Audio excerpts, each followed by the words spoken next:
अक्सर देखा जाता है कि लोग शादी के लिए लड़की में कई गुण देखते हैं। रूप रंग के साथ घर को संभालने की दक्षता हो, मगर मूल रूप से गुजरात व मध्य प्रदेश के इलाकों में रहने वाले घुमंतु जाति बागरी समाज के लोग शाकी के लोग शादी के लिए लड़की में एक और योग्यता देखते हैं। उनके यहाँ पर रिवाज है कि लड़की को रामायण और सुंदरकांड की चौपाइयाँ याद होनी चाहिए। रिश्ते के समय लड़की को बाकायदा चौपाइयाँ सुनानी भी पड़ती हैं। मिली जानकारी के अनुसार जब वर पक्ष चौपाई सुनकर संतुष्ट होता है तभी शादी की बात फाइनल होती है। आगरा में भी इसी रिवाज को पूरा करते हुए दीपक और रोशनी की शादी हुई है। आगरा के आवास विकास सेक्टर 3 निवासी दीपक घुमंतु जाति बागरी समाज के हैं। वो कपड़ों के बदले बर्तन बेचने का काम करते हैं। दीपक की शादी झांसी की रहने वाली रोशनी से हुई है। मंगलवार शाम को दीपक अपनी दुल्हन को विदा कराकर आगरा लेकर आए। क्या नाम आपका? मैं देवेंद्र त्यागी, घुमंतु कार्य प्रमुख ब्रज प्रांत।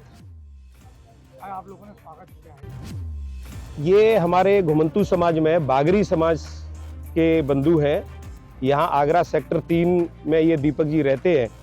इनकी शादी झांसी से हुई है, जो बेटी रोशनी है उसके साथ। झांसी के कार्यकर्ता है राजकुमार जी, उनका फोन आया। उनकी एक सेवा संस्थान समिति है, वह बेटियों की शादी करती है। उसके लिए आर्यता होती है। जो बेटी रामायण का सस्वर पाठ या गीता का श्लोक पढ़कर सुनाएगी, उस बेटी की शादी यह हमारे घुमंतु कार्य के कार्यकर्ता होते हैं, वो करते हैं।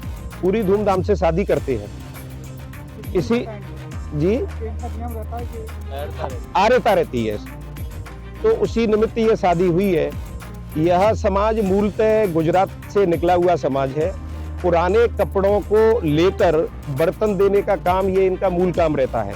घूम घूम कर गाँव में काम करते हैं। हिंदू समाज का ये एक अभिन्न अंग है। इनके लिए भी उतना ही सम्मान रहना चाहिए जो हमारे शेष समाजों का रहता है। इसलिए आज ये शादी करके आए हैं।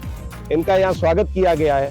राष्ट्रीय स्वयंसेवक संघ ने घुमंतु समाज की सभी जातियों के ये लोगों को अपने ही लोग हैं, इस नाते से इनकी भी व्यवस्था सारी हो, इनको भी वही सुविधाएं मिले जो शेष समाज को मिलती है। ऐसा विचार लेकर हमारा राष्ट्रीय स्वयंसेवक संघ काम करता है। उसी निमित्त इनका स्वागत किया गया है। इनको घर तक इसी सम्मान के साथ पहुंचाने का काम करेंगे और आगे भी इनको जिस प्रकार की आवश्यकता होगी उसमें पूरा संगठन तन मन धन से पूरी तरह सहयोग करेगा। आगरा कैंट रेलवे स्टेशन पर नव दंपति का आरएसएस के घुमंतु जनजाति के समाज का काम देखने वाले स्वयंसेवक संघ ने स्वागत किया। यहाँ पर संघ के स्वयंसेवकों ने बागरी समाज की प्रथा के बारे में बताया।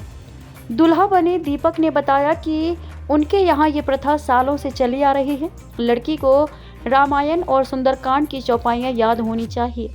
उनकी पत्नी रोशनी को भी चौपाइयाँ याद हैं। इसके अलावा उनके समाज में शादी के 7 फेरों की जगह केवल 4 फेरे ही लिए जाते हैं। कितने फेरे लेते हैं आप लोग? 4 क्यों लेते हैं?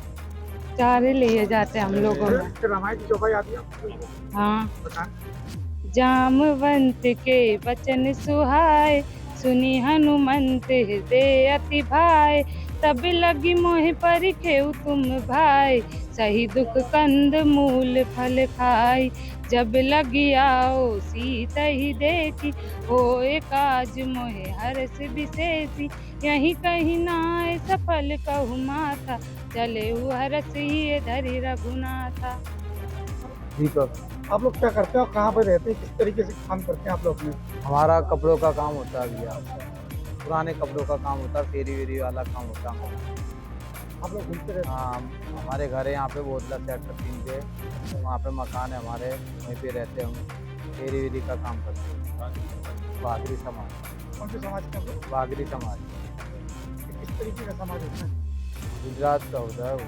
घूमते रहते हैं? हाँ, देवी पूजा बोलते हैं हमको गुजराती। रोशनी ने बताया कि उनके परिवार में कुल मिलाकर 10 सदस्य हैं। बागरी समाज में कई सालों से प्रथा चली आ रही है कि जब भी कोई लड़की विवाह योग्य होती है उससे पहले लड़की को रामायण, सुंदरकांड, गीता के कुछ श्लोक व चौपाई कंठस्थ याद कराई जाती है। लड़की को 5 से 10 श्लोक याद होने चाहिए। जब लड़की की शादी होती है तो वर पक्ष को वधू चौपाई सुनाती है। उन्होंने भी रामायण की चौपाई सुनाई थी, तब जाकर उनकी शादी तय हुई। श्लोक सुनने के पीछे केवल एक ही वजह बताई जाती है कि लोग धर्म व पुराणों से जुड़े रहें। रोशनी का कहना है कि उन्हें आगे भी पढ़ाई करनी है क्योंकि उनके समाज में ज़्यादा लोग पढ़े लिखे नहीं होते हैं। चौपाइयाँ उन्हें उनके स्कूल में सिखाई जाती हैं और जब चौपाई याद हो जाती है तो उन्हें उपहार भी दिया जाता है।